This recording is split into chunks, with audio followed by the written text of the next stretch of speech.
And we're back with the RV crash course, and right now we're talking about frame and chassis inspections.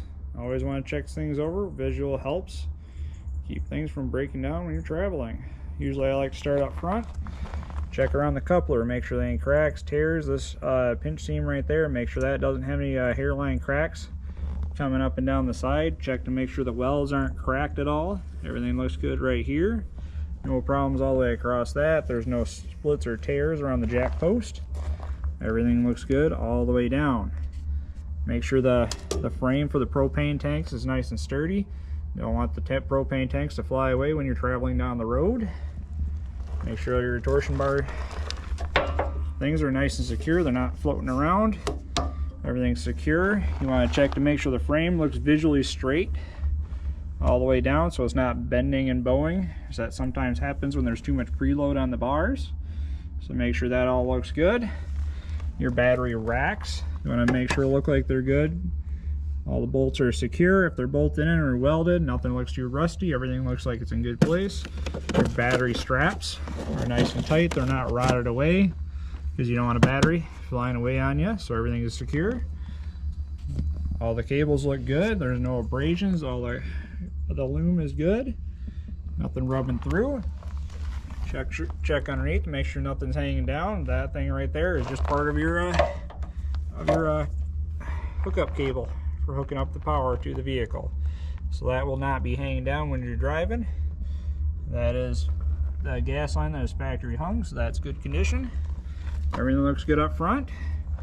With A-frame and bumper pull trailers, you always want to check this front seam. Some manufacturers just take this A-frame and butt weld it to this flat plate. So the only thing keeping this frame in place is the weld that goes all the way around it on both sides. And that can be a lot of tongue weight and stress. This is a Jayco, so it actually goes through and continues on further back into the frame and meets up down further where it's welded in. But it's still good to go. Check to make sure the welds are all good, nothing's cracked and broke. Check underneath, make sure everything looks like it's in good condition. Frame cracks, things like that. And look down the frame, make sure it looks straight, not bent or bowed or anything like that. Check all that fun stuff. Next thing we want to check is to make sure tires are aired up in a proper PSI spec. Just putting tire pressure wherever you want is not a wise idea. It's found right here on the VIN tag, right here, PSI 50 and 50. So that is for the front axle and the rear axle right there. These tires I know are rated up to 60 PSI, but manufacturer calls for 50 PSI is recommended for smooth riding. There is also other tags right here, your normal tire tag like you find in any truck or car. So it's right there, still says 50 PSI. So it's always good to know what your manufacturer says to use for tire pressure. While we're here at the tires, it's always good to make sure that your load of the tire is rated for the tire pressure that is meant to be for the trailer tire. So that's all good. So these are the correct tires for this RV.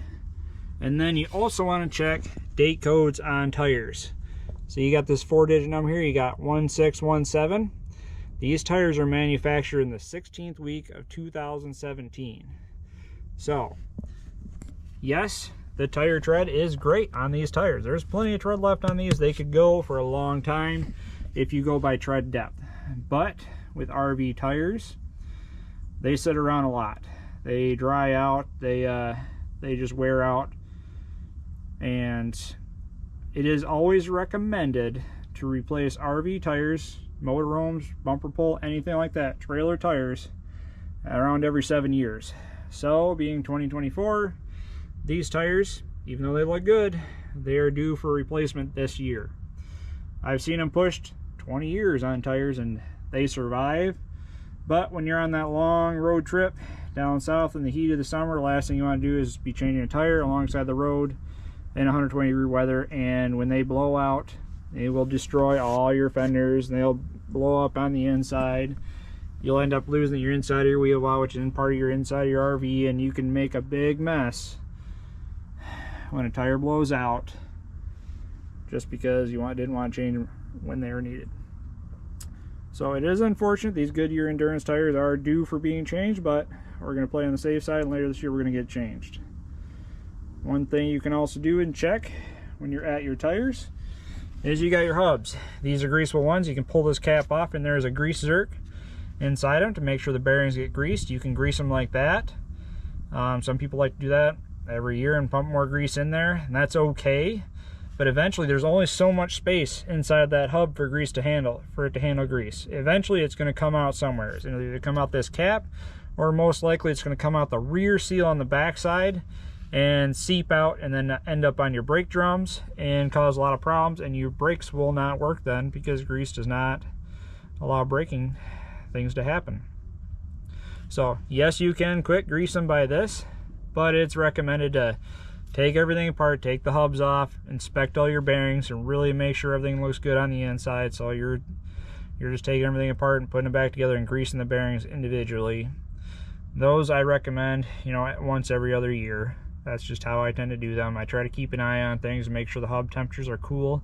So when I stop at rest areas, things like that, I will go and just reach around, touch all the hubs, feel if they're warm or not. If they're nice and cool, that means everything is greased up, good to go, and everything is all nice where it should be. So it works out very well in that point. While we're down here as well, you always want to check out suspension components.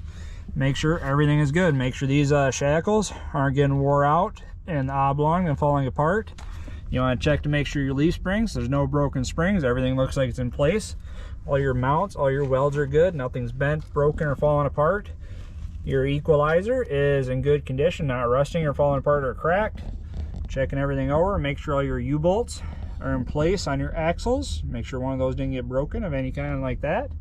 And just do a good visual. Yep, everything looks good. Make sure it's good. We've got greasable shackles, so we pump in a grease every spring. Make sure they are ready to go. Do a visual on the back half frame. Make sure everything looks good and secure, and be ready for our next season.